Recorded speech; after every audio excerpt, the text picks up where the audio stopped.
How have you suffered publicly as a result of the Depp-Waldman statements? I am harassed, humiliated, threatened every single day. Creepy details about the Sun and the UK trial have destroyed Amber's US appeal. And it looks like Amber Heard is once again under fire and scrutiny. Amber Heard has been fighting on a lot of fronts lately, and even then, she really couldn't convince the jury to give the verdict in her favor. She was pronounced as the abuser in her relationship with her now former husband, Johnny Depp, and it turns out Amber couldn't sit well with that. She went on to file an appeal to challenge the verdict, terming the jury to be biased and unfair.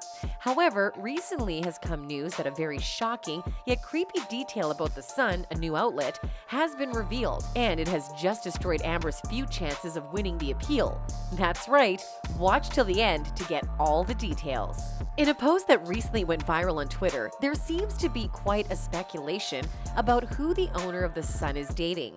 And of course, we don't mean to ridicule anyone for their choices. It's just that the woman in the picture with the new outlet's owner is a well-known prostitute who also happens to be involved in sex trafficking and has quite a few cases registered against her for the trafficking and being an accomplice in one as well. You must be thinking about how this could potentially harm Amber's appeal.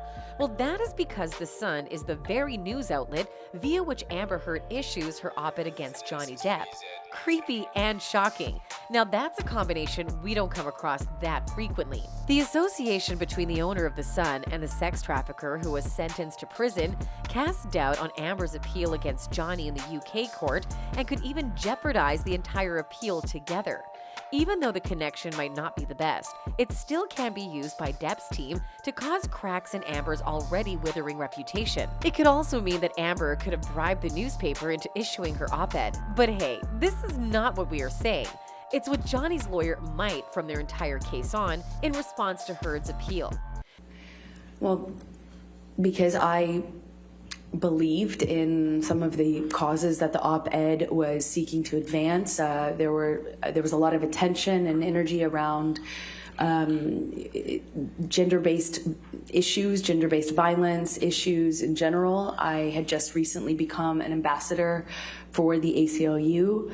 I was proud of that ambassadorship, and I was looking forward to the opportunity to lend my voice to what I thought was a great cause, which is just a conversation around women's issues and gendered issues that I think the whole country was having at that time, quite a political conversation and cultural conversation at the time, and I was happy to lend my voice if I could.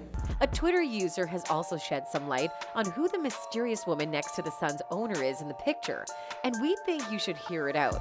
It goes like, I watched the documentary Victoria's Secret's Angels and Demons, and there's a lot of information about this woman, Epstein, and connections on the trafficking to Tel Aviv.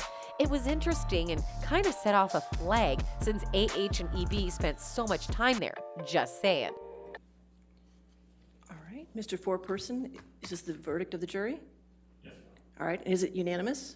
But before moving any further, please remember that this video is based on theories and opinions and is not directly targeting anyone for that matter. Thank you. For those of you who don't really know what the entire op-ed was about, here's a glimpse of the nature that it was based on. Amber Heard expressed, like many women, I had been harassed and sexually assaulted by the time I was of college age, but I kept quiet. I did not expect filing complaints to bring justice, and I didn't see myself as a victim. Then 2 years ago, I became a public figure representing domestic abuse, and I felt the full force of our culture's wrath for women who speak out, as it continues to be subtly pointing fingers toward Depp being the abuser in his and Heard's now former marriage. Smart. I'm not a victim, to my detriment. I guess there was a lot of shame attached to that label of victim. It happens to so many women, when it happens in your home behind closed doors with someone you love, it's not as straightforward. If a stranger did this, as it was pointed out to me, if a stranger did this, it would be a no-brainer. That's all for today, guys. Don't forget to like and subscribe. Goodbye.